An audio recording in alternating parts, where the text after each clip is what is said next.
Yeah. Okay, Forbes is revealing its annual list of the world's most powerful. I was caught up in the Kansas City story. Yeah, I got most it. powerful people. We are bringing it to you first on CBS this morning.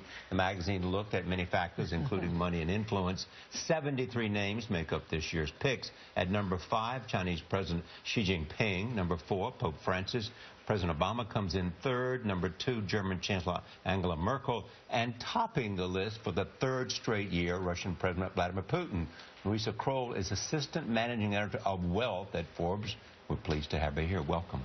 Thank you so much for having me. Make the case as to why Vladimir Putin is more powerful than President. I think a lot has to do with how he exercises his power and his influence. Whether it's in Crimea or in the Ukraine, he's not afraid to go out and exercise his power. So it's he not has a question no of checks he's more and powerful. balances. So it's not a question of being more powerful. He's simply using it. Yes, and that's one of the factors, how actively you use your power. Right. Obviously, Barack Obama has more checks and balances because of the way that the U.S. Has been set up in a much more democratic fashion. And a less inclination to use it in the same way. But the President of the United States wasn't even in the number 2 position. You would think No, that's the first time since we've been doing the list that he actually falls, that any U.S. president falls out of the top 2 spots. Again, I think that has a lot to do with the fact that this is going to be his last year in office.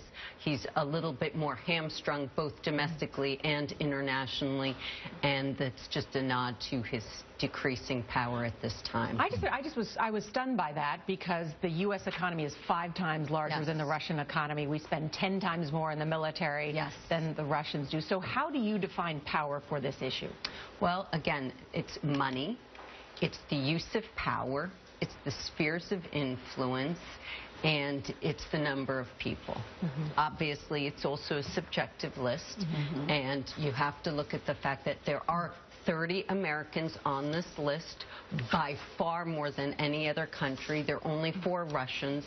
So I think it's not that we're saying the U.S. isn't powerful. It is definitely still the most powerful country. But in terms of the number 1 person in the way that Putin exerts his Let me talk about 2 on the list. Number 6.